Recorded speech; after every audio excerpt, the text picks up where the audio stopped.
You're listening to The Psychedelic Couch.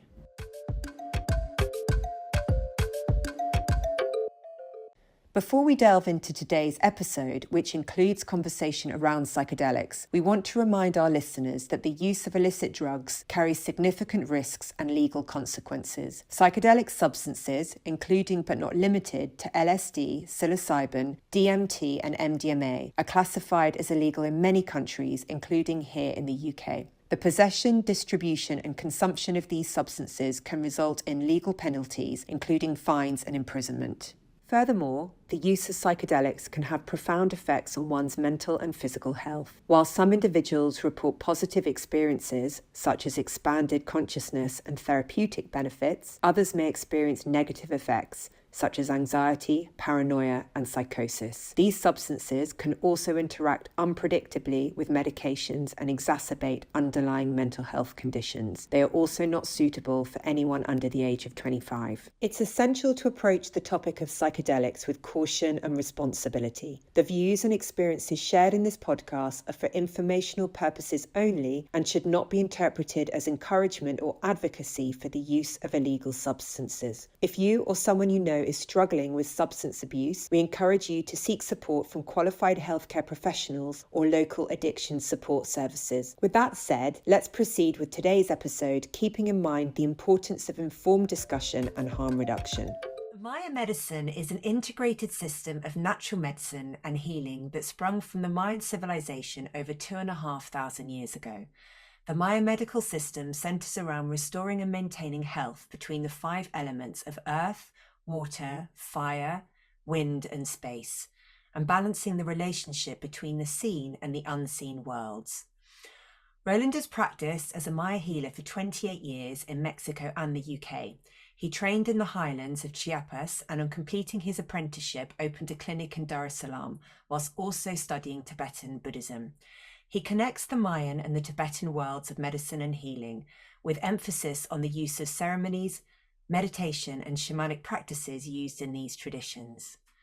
Welcome, Roland. Thank you, Claire. Thanks for talking to me today. Well, I thought maybe you could start by just telling us a little bit more about your journey and about Maya medicine. Yeah, absolutely. My journey began in Mexico when I went as a student to study Spanish as part of my degree course, and I lived in Mexico City for a year. And every weekend, a friend and I would get in a car and we'd just drive randomly to different places, little villages and hilltop towns and places. And what struck me was the warmth and the openness of the Mexican people. I mean, it was absolutely amazing. We would turn up into these little villages. Somebody would be having a wedding and they would immediately just open the door and say, come and join. Somebody would be doing a ceremony, come join. And I'd never experienced that level of openness and warmth and love from a different sort of culture. And I found that the more humble and the poorer the people were, the kind of more generous they were and the more they would offer. And so I was going through a time in my life where obviously I was transitioning from having grown up in Kent and doing the conventional things of school, university, and then discovering this completely new world that had intact almost these ancient indigenous cultures. There are at least 80 languages spoken in Mexico. There are 30 Mayan languages still spoken. And the history, the culture, the medicine, the practices, the ceremony, the magic, the healing is alive today and has obviously come from a very long line of tradition that the Spanish conquest could not stamp out.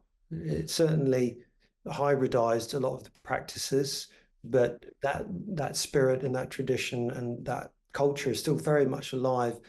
And I was in my early 20s, and I had my own experience back sort of growing up in Kent, where I felt very sort of isolated from my own culture in terms of my own experience of the non-physical world. I found it very difficult to connect to my own culture with relation to the non-physical nature of the world. And when I got to Mexico, I kind of found my spiritual home, because here was people and a place and a culture that highly valued the connection between the non-physical, the physical, and the healing, life as healing, community as healing, ceremony as healing, people as healing, in a way that I'd never really experienced in my own culture before. So when I graduated in London, I went straight back to Mexico, and within a matter of months, I found myself literally in Chiapas, in San Cristobal.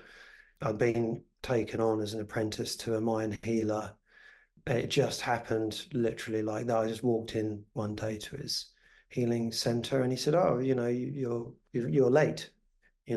He'd been sort of waiting for me, and it just came in that time in my life that I was really open and ready to immerse myself as deeply and as fully in that culture as I could.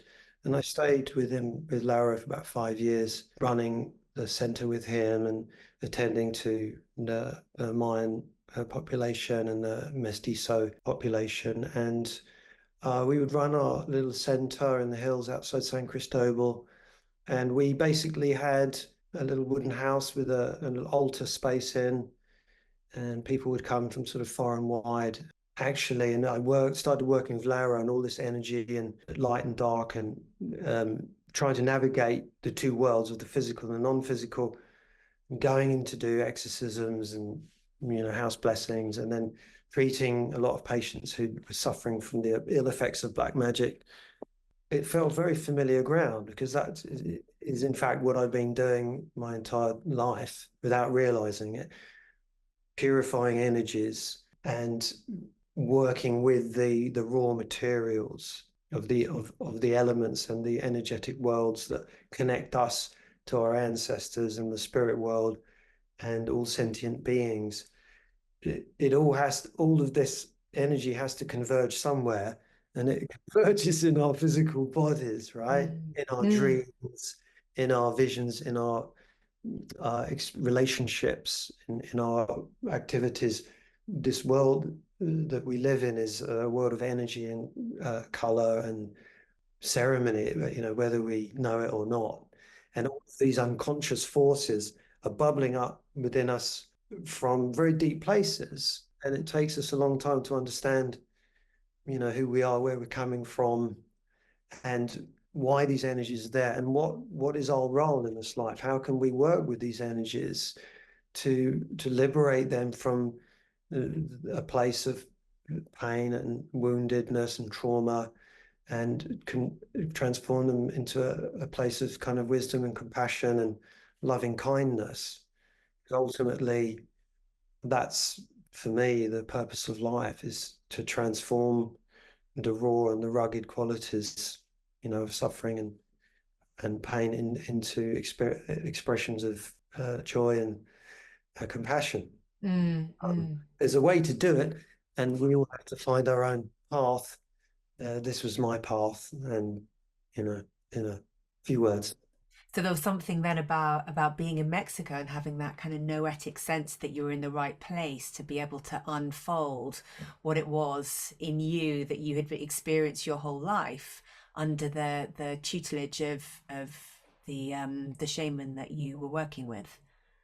That's exactly right. I mean, ultimately, we spent many years, serving the Mayan community, not just in the center, but around the villages. And I spent a lot of time in the Mayan, in the Lacandon rainforest with the Lacandon Maya, who had essentially ran away when the Spanish arrived. They basically ran away and hid in the Lacandon jungle, and they were able to practice their Mayan culture undisturbed, like for hundreds of years, and they still had their Mayan god temples. That they were not Christianized. They had their god houses and made their mead and had their incense and ceremonies. It was absolutely amazing to spend time with the Lacandon Maya.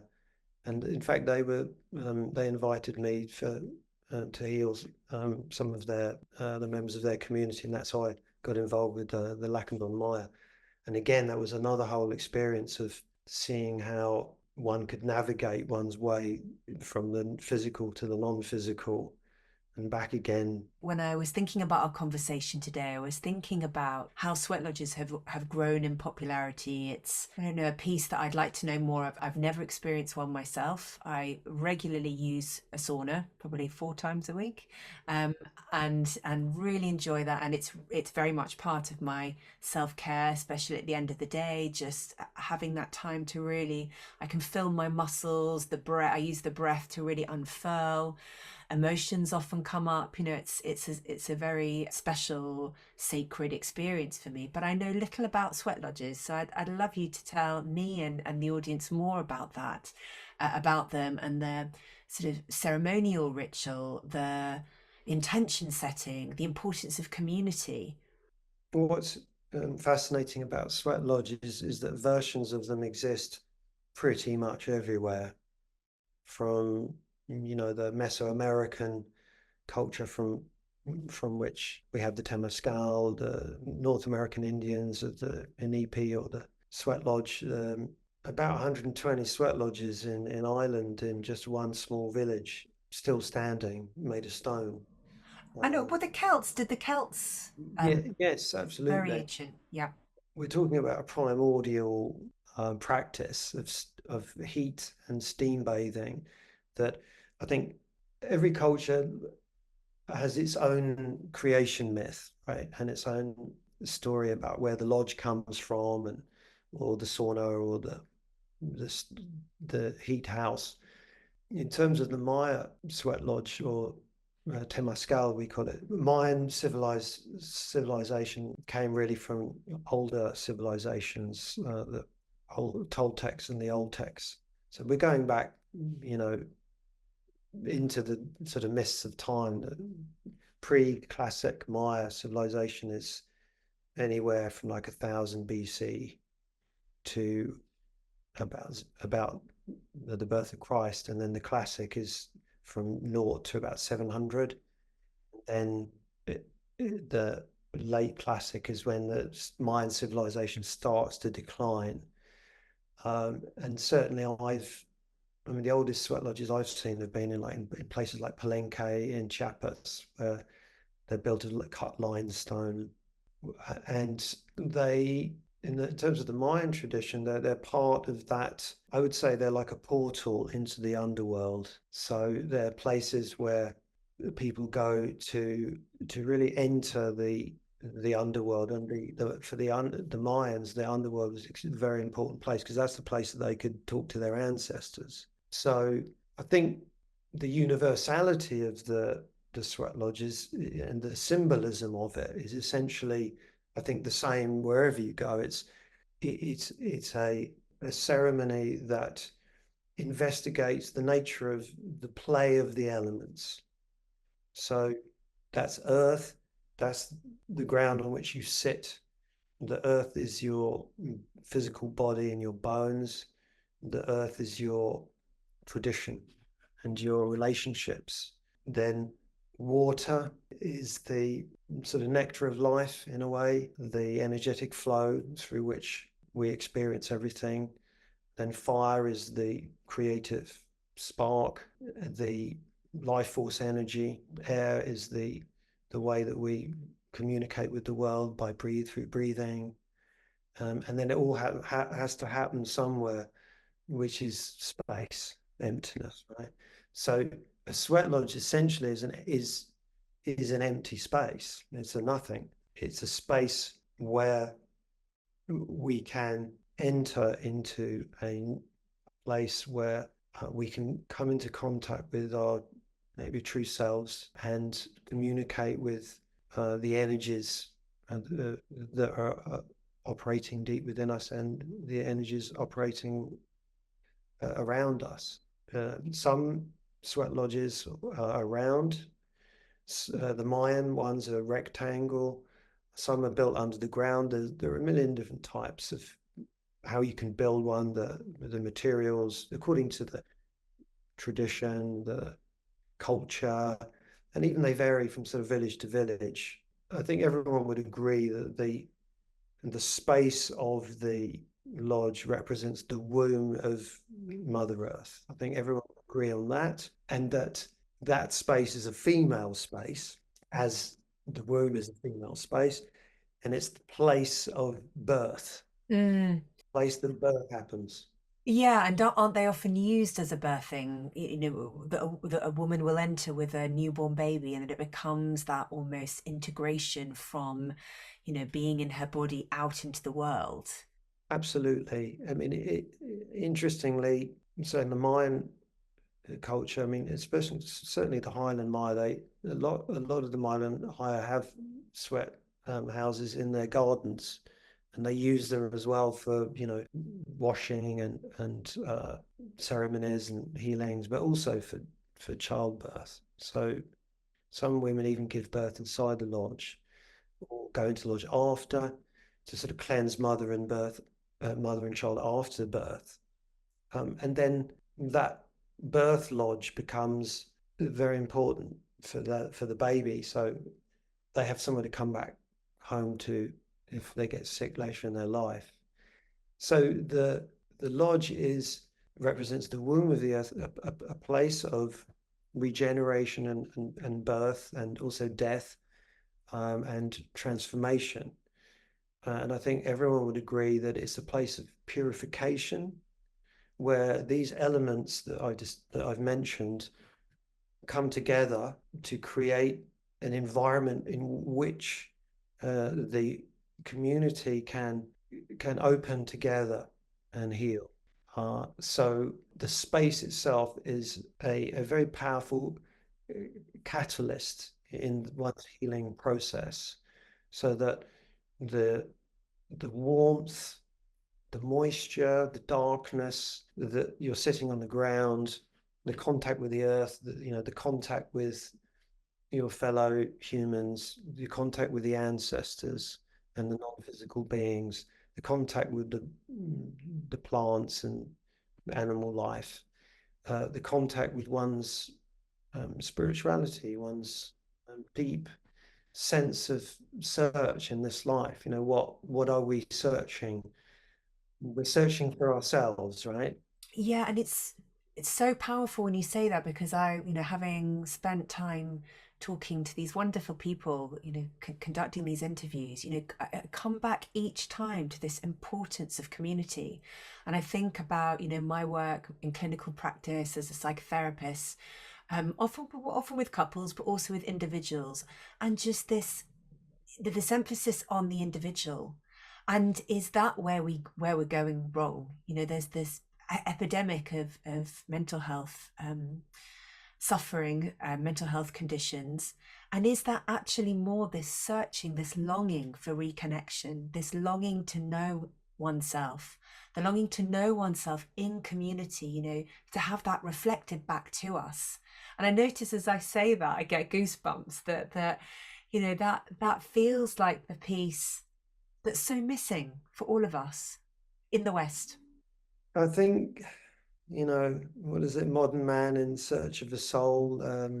But a lot of us are searching for that, almost that forgotten or hidden part of ourselves that is there. We know it's there, but we're trying to reach it. We're trying to reconnect with ourselves, as you say, in a much broader sense of how can we return to our basic goodness as human beings, to really expand into our full potential in this life, to serve this world, and transcend the ego's grasp.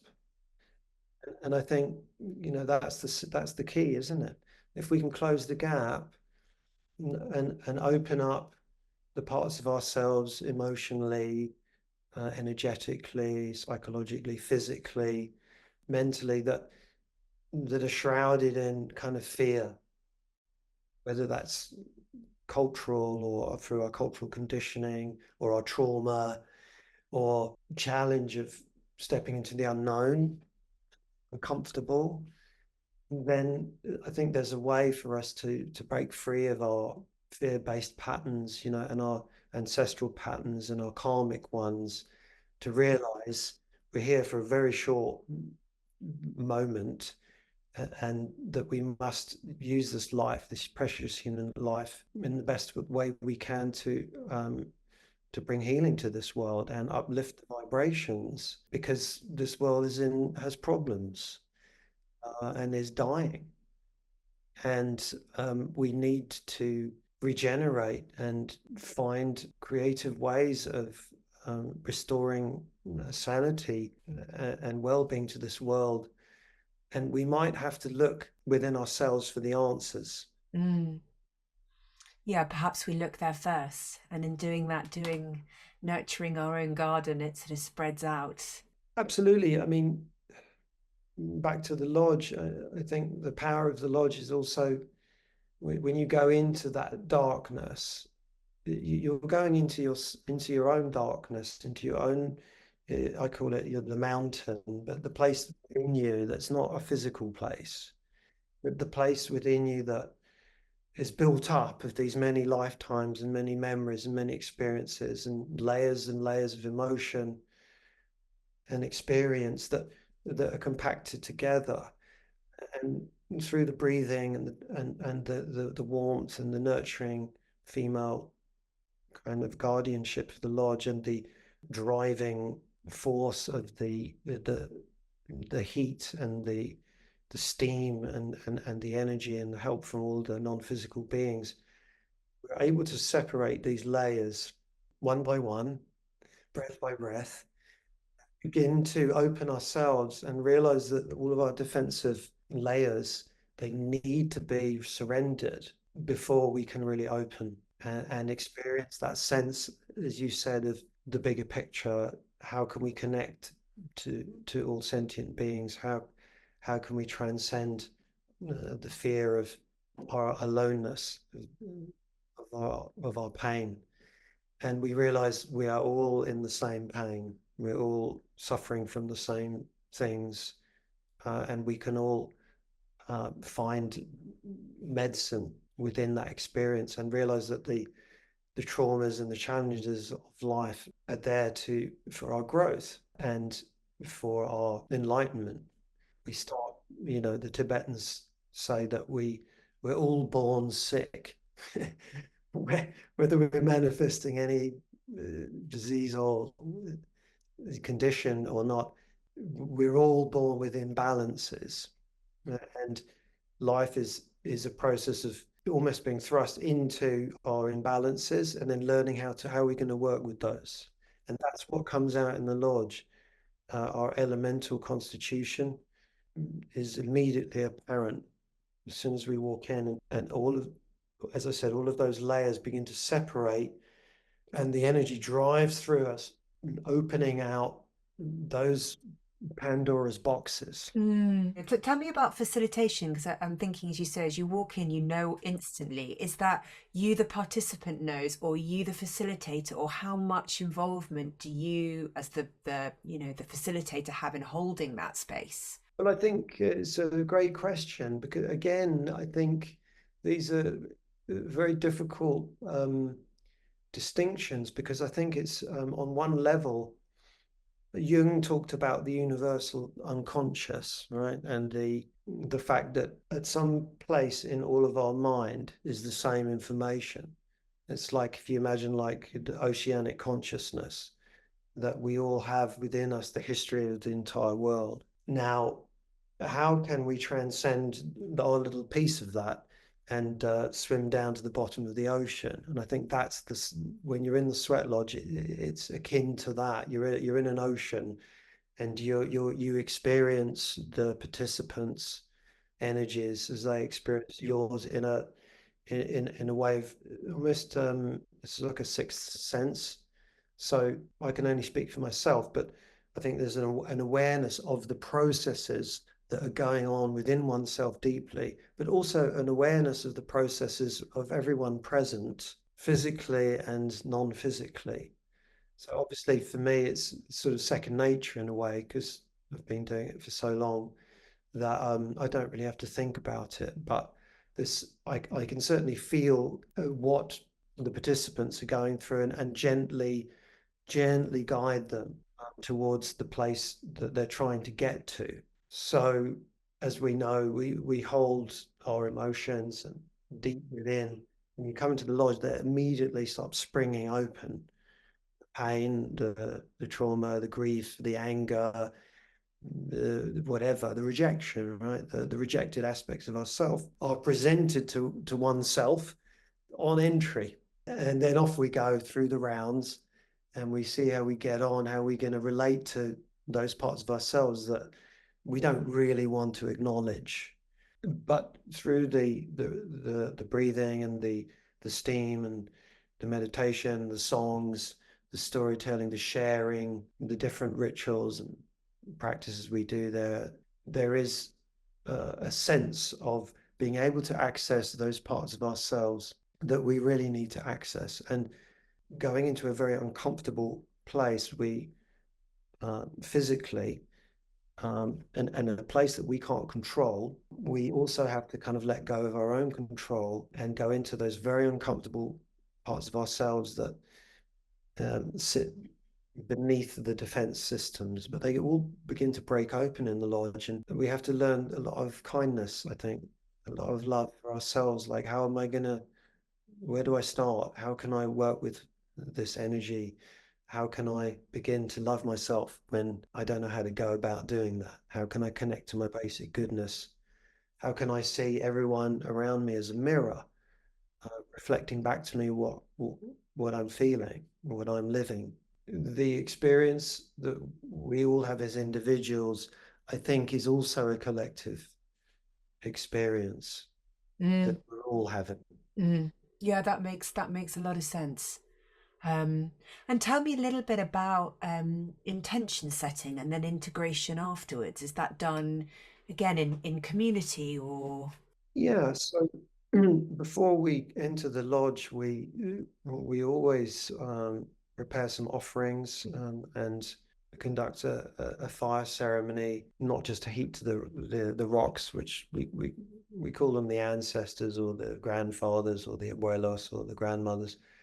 They represent the kind of bones of the earth, essentially, not just our ancestors, but the physical earth element. This represents the kind of steadfast and immovable nature, essentially, of our basic goodness. As we heat the ancestors, we also think about, what we can offer, what can we offer this world? Which part of ourselves can we give up?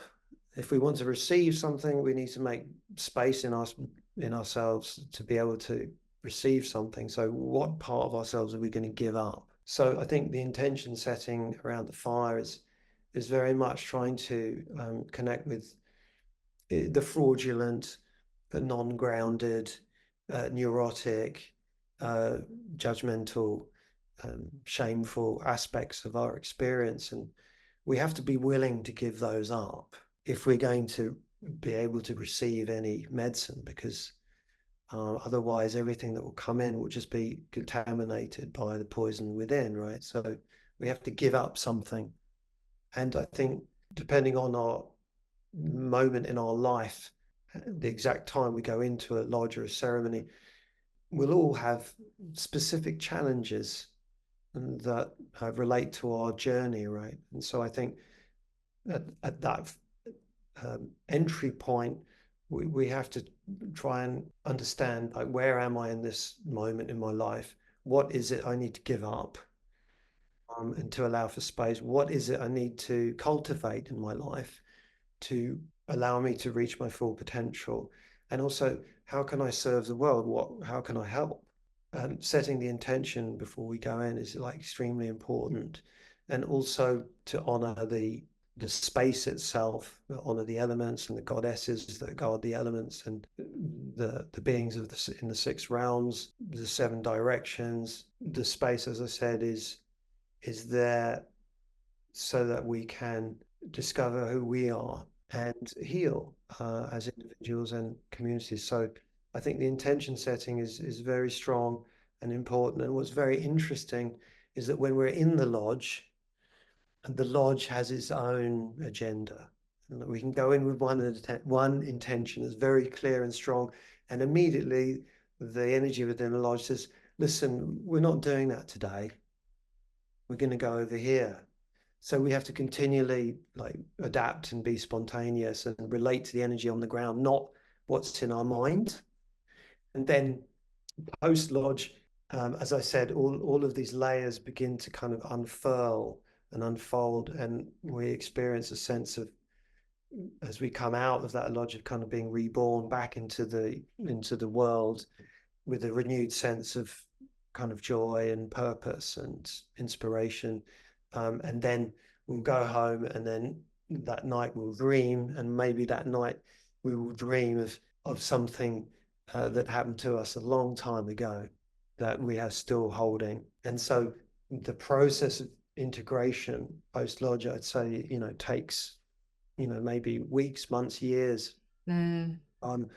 So it impacts us on a very powerful way, and it's depending on how open we are and how much we surrender and let go. The lodge will take us on a journey. It may not be the journey that we wanted to go on, but it's the journey that we're on.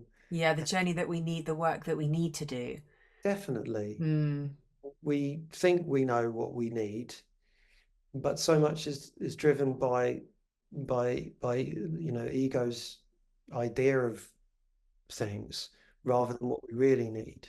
I think the lodge is a great leveler because it will bring us back to really where we are, which is where this state of mind, this state of body, and this state of heart, this experience now, that's where we are, and that's what we have to work with. The lodge will bring us back to that very almost physical reality of like, you have to breathe here.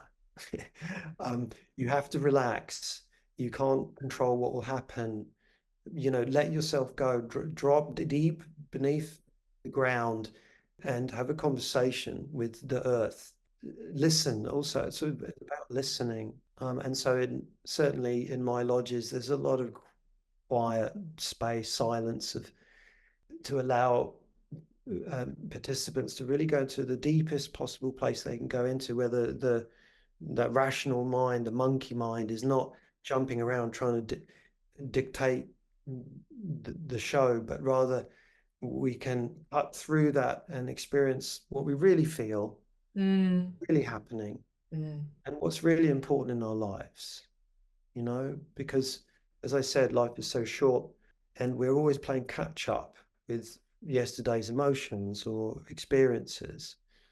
And so the lodge really wakes us up into that nowness of, actually, I need to process now. I need to breathe now. I need to live my life now, not plan for the future. So the integration, it takes time.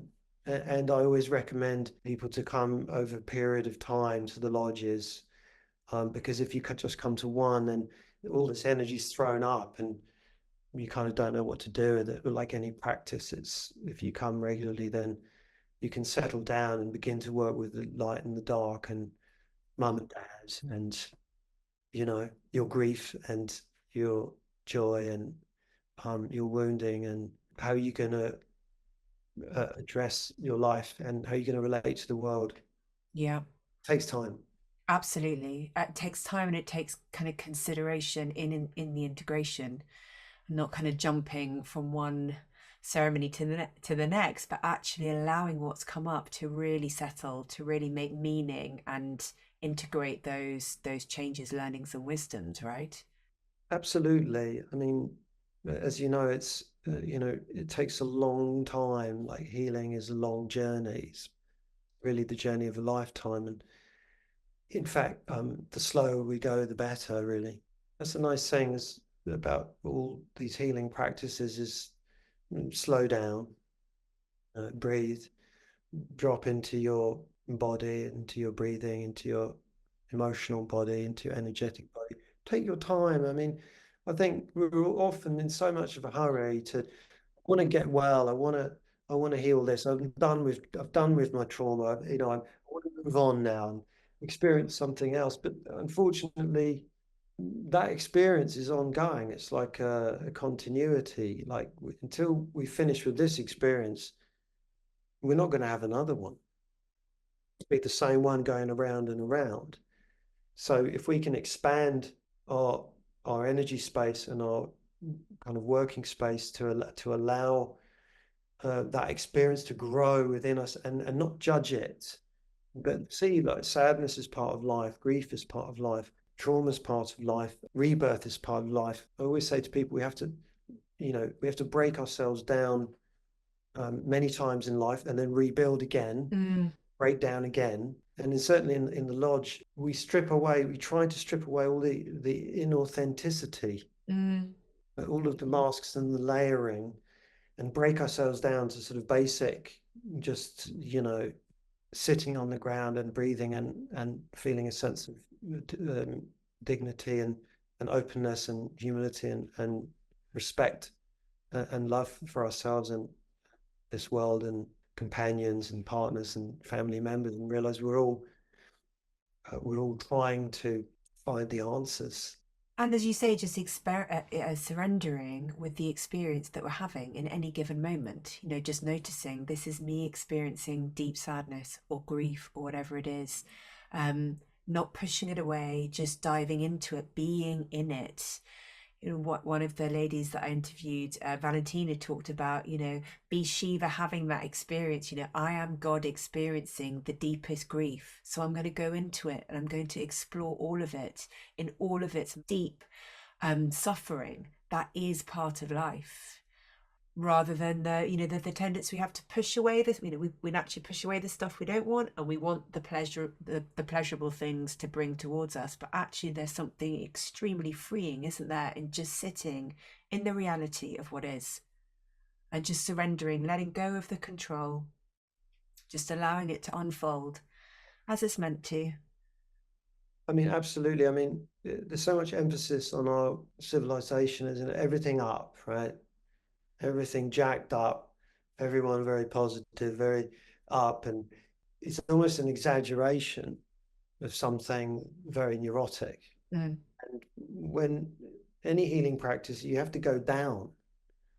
When you go into the lodge, you're going down into the earth, you're going down into a place where you've stored all this stuff, and you need to spend time there with, as you say, like not trying to get away from the experience, but trying to go to those places of deep pain within you and with loving kindness. And if you can spend enough time there with loving kindness, then automatically those places will become places of power and wisdom and medicine and learning. But we have to go there. It's referred to as the manure of existence. Yeah, all the negativity of the world. We work with it and spread it back on the field for the plants to grow. So there's no aspect of our experience which we need to reject. The enemy is not out there. It's the enemy is inside us, and so friend.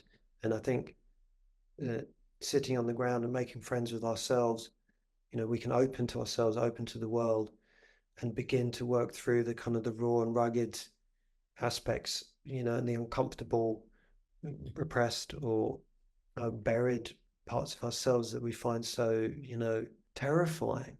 It's about integrating, I think, all of these things into our daily practice. The way of the lodge is, it's just a microcosm of the world and how to live in it and relate to the elements and ourselves and respect other beings, like whether physical and non-physical, and also respect our journey. It's like a unique journey for each of us. And we have to find our particular way, our approach to life that will speak to our true nature, that allow us to grow and expand and share our gifts, many gifts that we have. That's the most important thing. Something I was reflecting on, can you discuss any cultural sensitivity or appropriation concerns related to the adoption of sweat lodge practices outside of traditional contexts? Sure. I mean, I think this whole concept of cultural sensitivity and appropriation, I think one has to respect the culture that one's in.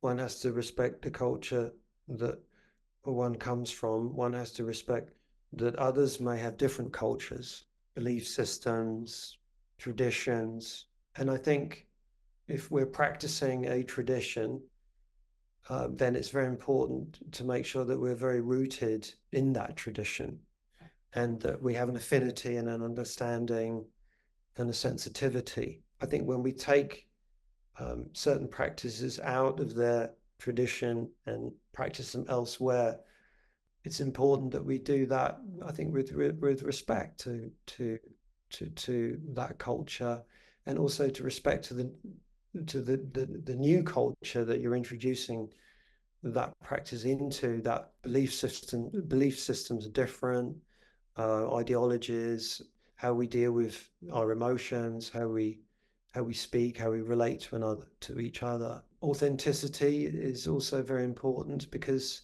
the traditions are handed down, aren't they, from generation to generation, but also from person to person. It's important that we embody the teachings, that we don't imitate or copy or try and transplant, but we actually work through ourselves, and embody those teachings and express ourselves authentically in our way, according to who we are. I think if we respect all of those things, then I think we're okay. That's my view. Are there any misconceptions that you come across about sweat lodges or? Yeah, I mean, I think a common one is mistaking the sweat lodge for a sauna. So you've mentioned, you practice saunaing, which is fantastic.